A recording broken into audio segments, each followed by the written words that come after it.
Nagbabalik po ang Political Watch at kasama pa rin natin ang ating mga panauhin ngayong gabi na sina Congressman Señeres and of course si Ma'am Rosb Guzman. George, may pinag-uusapan tayo bago tayo nagkaroon ng break.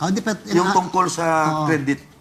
Well, yung credit kasi... Yung sino ba talaga ang dapat bigyan ng credit? Although everybody should be credited. Yung mga nagdasal, yung mga kahit sabihin mong hindi man naging effective yung kanilang pakiusap, pero they tried. Pero dapat wag agawin ang credit ambassador. Sino ba talaga ambassador dapat ang bigyan dito ng credit? Ay, medyo halos lahat, lalo na yung mahal ng Panginoon. Nagmilagro dito eh. Last minute ito, kaya we can attribute this to the hand of God, nagkaroon ng miracle. Pero alam mo, ang nag-raise ng issue, yung pinakaunang nag-raise ng issue na may biktima si Mary Jane Veloso ng human trafficking, ang imigrante. Kasi kung hindi na-raise yung issue na yan, ay bitay na. Oh, so sino ang may credit yan? So yung nag-raise ng issue ng human trafficking. Eh matagal lang ang sinasabi na migrante yan na biktima lang si Mary Jane. Ang ating pamalaan hindi kumilos. Dapat inimbestigahan na kagad itong si Cristina Serio. Ha? So illegal recruiter ka pala? Human trafficker? Oh, may kinasuhan ka na namin, inaresto. Ngayon, ang nangyari, nag-surrender pa. When a suspect surrenders, ang implication yan, inosente siya. Yun ang problema natin ngayon. Hindi man siya hinanap. Kasi kung inosente siya, eh di sino ang guilty. Yun ang aking kinakabahan ngayon. What Dapat happens noon now? pa man din, nung inilabas ng migrante yan na mayroon ditong human trafficker, inaresto na ng NBI yan. Kinasuhan. Para yun ang pinakaanggulo nating iba. Pero hindi ba, Ambassador, na bago magka-problema talaga abroad, kinakailangan yung problem dito muna masosolve. Hindi ka magpapalabas po talaga base sa inyong karanasan. Hindi ka magpapalabas ng mga manggagawa natin papuntang abroad na hindi mo muna inaayos ang dokumento, inaayos ang kanyang kalagayan, maayos yung employer. So, ibig sabihin, the problem still rests sa atin bago magka-problema doon. May point ka dyan, Attorney George. Pero, alam mo, sa kaso ni Mary Jane, we cannot rule out the possibility na surreptitiously nilagay yung prohibited item doon. Kasi wala siyang derogatory criminal record sa Pilipinas ever since. Sana mo lang ang gobyerno, yung medyo malapit ng mabitay ito, posibleng bitayan ito, humingi mo lang tayo ng Certificate of Good Moral Character doon sa barangay chairman. Saan dapat papasok ang gobyerno? Saan papasok ang gobyerno? Okay, I am an OFW. Meron akong problemang legal. Na-charge ako. Saan papasok ang gobyerno? Ibig niyo po sabihin, sa lahat na lang ng problemang legal ng OFW, dapat laging papasok ang gobyerno. Oh yes. Kasi yan ang priority concern ng highest priority. That is the very cornerstone of Philippine foreign policy. Kung may kaso ang Pilipino dyan, kahit na petty, dapat nandyan na yung gobyerno. Because their protection and welfare is our concern. Pag tinanong mga taga-Saudi, what is the cornerstone of your policy? Of the Saudian policy? Our cornerstone? It's oil. Oil, period. So, ibig sabihin... Congressman, so ibig sabihin, from the moment na maaresto ang isang OFW, dapat ang ating embahada ay papasok na. Yes. Ibig sabihin, wag antayin na mapapayanan pa ng kaso. Kundi pag-aresto pa lang, padala na tayo na kagad ng representante kung saan man siya nakaditina. Kasi pag nag-present ng credential ang ambassador, ang sasabihin niya kagad sa hari at saka sa Secretary of Foreign Affairs ng host country, we are here in furtherance of our Philippine foreign policy, which is the protection of our people. Therefore, Your Highness or Your Excellency, kapag may hinuhuli dyan na Pilipino, please notify us. Alam na dapat because natin that is the reason why we are here. We are here. That is the essence of our bilateral relations with you. The essence of your bilateral relations with us is oil. Is oil. That's why we buy oil from you. Pero sir, ang ibig niyo sabihin, at ito'y mas maganda na pag nakikita at napapakinggan ng ating mga kababayan, Ma'am Rosb, sir, ibig niyo sabihin, basta dapat wala rin distinction as to the nature of the crime. Yes. Wala rin distinction as to the nature of the participation. Yes. Kasi, or even guilt. Kasi Or even guilt. Yes, sir. Vienna Convention of 1983, both consular and diplomatic, it is mandated for the host country na pag umaresto ka ng foreign national, you notify the embassy as a matter of courtesy. and good bilateral relations. Sa Japan, perfect. Kapag humuli ang Japanese, Meron kaagad na may notice ang embassy. notice. Ang problema dito sa Middle East, hindi nila masyadong tinutupad yan unless na yung relationship ng ambassador sa host country ay maganda. Pero kung hindi maganda, why should we bother? Pag umaresto dito ang PNP ng pasaray-soray sa kalye na Saudi, we notify the Saudi Embassy. Right away. That is in furtherance of the Vienna Convention on Consular and Diplomatic Relations. Ambassador, Congressman, what happens now? Nagkaroon ng deferment sa kaso ni Mary Jane Biloso, napaila ng kaso si Cristina Serio. What would happen now? What would happen now if we have to make it appear that truly Mary Jane Biloso is a victim of human trafficking and this Serio, the evidence of guilt against her is very strong. How can we now say that it is very strong when we did not even arrest her or file the case against her? Pinoprotektahan pa nga siya ni Persida Acosta, yung public attorney's office. Biro mo, suspect na kaya, pinoprotektahan pa ng government office. Dapat by this time, yung NBI mismo, kahit na nasa custody na ni Persida yan, will arrest her. So that we can send a signal to Indonesia that indeed this is the guilty party, not Mary Jane. And therefore, Ambassador, Congressman, and therefore, in the meantime na hinihiring ang kaso ni Cristina, habang hindi pa siya nakukonvict by final judgment, in the meantime, hindi muna itutuloy Hindi dapat. ang execution Hindi dapat. ni Mary Jane Biloso. Hindi And therefore, it dapat. could take years. Oh. And it could even happen na if there is evidence, of course, pag Yes. na-convict by final judgment si Cristina Serio, pwede pang mapawalang sala. Maaring. Pwede. But Si Mary Jane Biloso. But in the meantime, she would have to stay in jail in Yes, Indonesia. but in the meantime, na nililitis yung kaso dito ni Cristina Serio, the suspect or alleged illegal recruiter and human trafficker, kapag lumalabas, dahil nagmamonitor ang Indonesia ng Of course. embassy dito, pag lumalabas na walang prima facie case itong Tuloy against agad Serio, sila ngayon doon. itutuloy nila. Pwede. Pwede, nila kasi ituloy. ngayon pinoprotektahan pa ng public attorney's office, dapat hindi. Pero Ma'am Rosby, hindi ba, are we not sending a wrong signal sa iba nating kababayan, lalo yung mga criminal minds, na nandiyan naman ang gobyerno poprotektahan naman ako Nandiyan naman yung outpouring of support. I'm not really particularly describing what the incident. Talagang blessing, miracle yung nangyari kay Mary Jane. Kaya lang hindi po kaya yung mga iba naman. Pwedeng abusuhin. Na baka po maabuso yung ganitong klaseng pangyayari. Ano yung safeguard naman natin na sabi nyo nga, sige, wala na tayong distinction. Dapat talagang tulungan. Ating kababayan yan. Nagtatrabaho lang naman sila. Nabiktima sila kung talaga nabiktima. But how about naman yung mga hindi naman talaga nabiktima? Tapos sasabihin, meron na tayong, dati may Sara Balabagan president tayo. Ngayon, meron naman tayo ngayon na Mary Jane president. Actually, kung aralin natin yung mass exodus, no? Apo. Parang hindi naaabot ng kakayahang ng ganong pag-iisip ng ating mga kababayan na magkaroon pa ng criminal mind. Ang exodus na yan ay tinulak talaga ng unemployment. So, ang karamihan sa kanila ay talagang gusto nila ng employment. Hindi yan magiging president. In fact, ipinapakita niya kung ang gobyerno lang ay kumilos ng mahusay at wasto, na kahit siya ay forced to migrate for work, ay may protection siya. Pero dahil ang dami nasa death row, tapos lahat ay laging ipaglalaban mo ng ng matindi, nakikita rin ng ating mga kababayan kung ano bang klase yung iniiwan nila at yung dadatnan nila. Is your foundation supportive of the absolute ban, the proposed ban on the sending of domestic helpers abroad? Actually, ang inaano ng IBON ay kung nakalikha ng mahusay na ekonomiya, nalilikha ng trabaho. Kasi tandaan natin, halimbawa, ang pamilya ni Mary Jane ay peasant family. Talagang galing sa sakadang pamilya yan, no?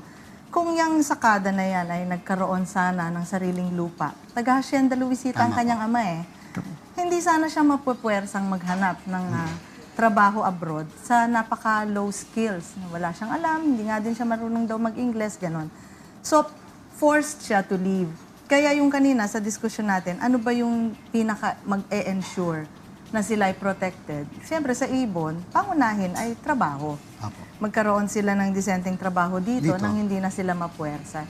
Kasi wala namang gustong mawalay sa mga anak at pamilya para lang kumita ng magkano lang, 10,000. Magkano ba ang ating ang remittances na ngayon ng ating mga OFWs? Nung nakaraang taon daw po $22 billion. $22 billion. And that will only increase year in and Actually, year out. pabagsak po siya.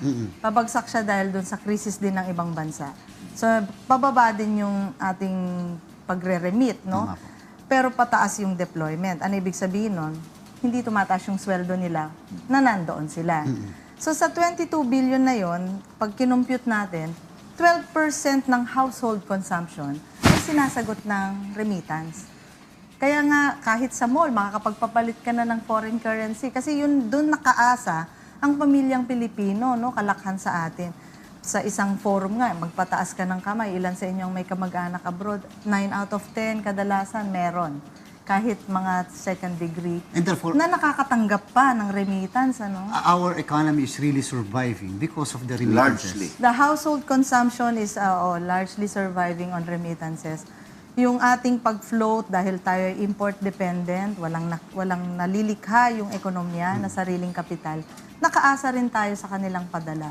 Kayo, sir, nung naging guest namin kayo dito sa ating programa rin, ay you were at that time opposing yung creation ng OFW department or Department of OFW concern or yung affairs. klaseng bagay. Bakit po? Yung ba parehas pa rin ang inyong paniniwala sa kasalukuyan? Sa ngayon, dalawang departamento na malalaki sa executive branch na mandated na mag-protect ng mga Filipinos overseas. The Department of Labor and the Department of Foreign Affairs. Eh, bakit ka pa mag-create ng Department of OFWs? Eh, dalawang departamento na nga ang inaatasan mag-protect. Kasi ang program areas ng Department of Labor is threefold. Ano ito? Protection of Filipinos not only locally but globally. Maintenance of industrial peace and employment generation. So, major concern yan ng Department of Labor. On the other hand, ang Department of Foreign Affairs din, protection of Filipinos overseas, national security, and economic diplomacy. Dalawang departamento na ang budgeted to protect Filipinos overseas. Magagawa ka pa ng ibang department. And I do not want the overseas employment phenomenon to be permanent. Kasi pag nag-create ka ng department, permanent na yan.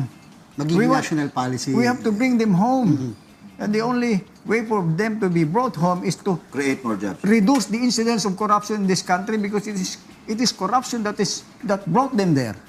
The end of corruption in the Philippines will be the end of the Filipino diaspora. The end of joblessness. Congressman, yung OWA funds ba ay nagagamit din ba para tulungan ito ang ating mga kababayan problema. na may mga problema sa Yan ang problema natin. legal Jokas. kaso? Tama yung sinasabi niya kanina eh. Yung budget natin para sa protection ng OFWs, 12 billion. Alam mo ba kung saan galing yan? Karamihan dyan, sinusource sa OWA. Sa OWA. Mandated ang gobyerno to protect OFWs, and yet the money that is being utilized to protect them does not come from the General Appropriations Act, but from the very money of the OFWs na nasa OWA.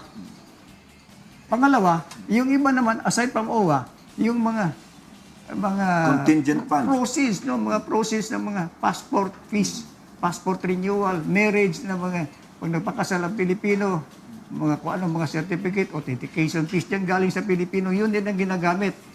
We don't need to budget anything for you because you can use your collections.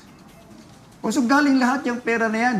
Why Sa is dugo that at so? pawis. Why is that so, Congressman? Ay, Hindi ba brother. dapat tigilan yan? Dapat tigilan yan. Nung last zona, fifth zona, kaibigan ko si Secretary Baldos, wala akong problema dyan eh.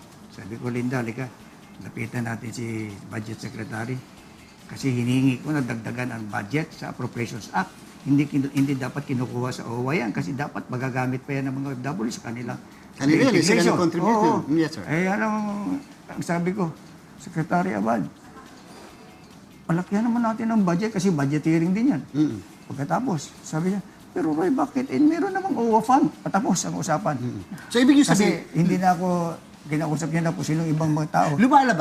lumalabas din sa inyong pag-aaral, Ma'am Rosb, na hindi ganong priority ang ating mga OFWs, yung concerns nila, hindi lamang financially, budgetary-wise, pero yung kanilang concern, hindi halos priority ng government. Not necessarily this administration, but almost yung lahat ng mga even previous governments. Well, sa amin, siyempre, the budget is a signal of priority. So, pag hinanap mo dyan, ano ang budget sa kanila at maliit, I conclude na hindi priority. Pero ang ironic kasi doon, meron kang isang patakaran. No? Tayo lang ang bansang may POEA. Walang, kahit Sri Lanka, which is also a sending country. Walang POEA. Wala siyang ganong ahensya.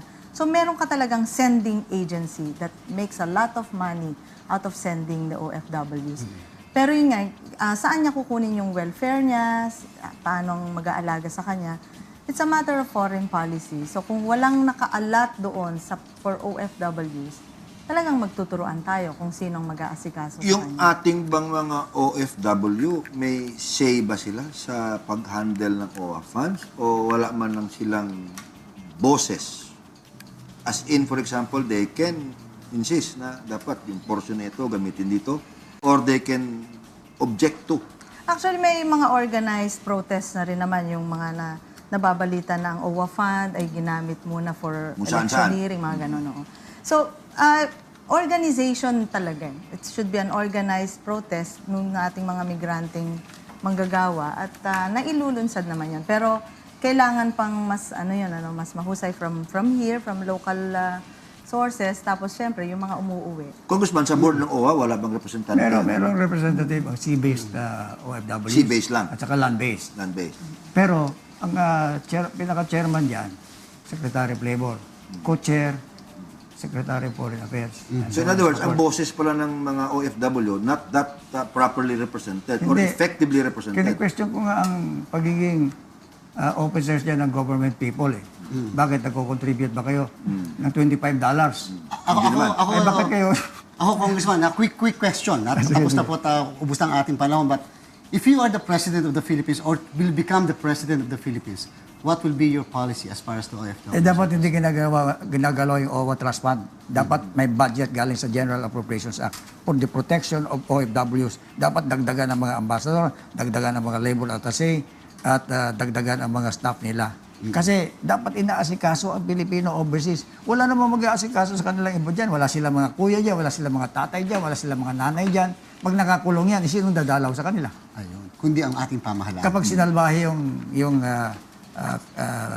isang domestic helper, sinong tutulong sa kanila? Dapat nagra-run away yan sa ambassador at kinukupop ng ambassador yan. Dapat siya ang pinakatatay dyan o nanay. Yan, Señeres for President. Maraming salamat pong muli, of course, kay Congressman Roy Señeres and Ma'am Rosb Guzman. At sa mga poll watchers ng bayan, maraming salamat sa muli ninyong pakikisa sa amin sa pamamagitan ng walang sawa ninyong panunood sa ating programa. Dito sa Political Watch, sagot namin ang mga informasyon. Nasa inyo ang pagbuo ng opinion.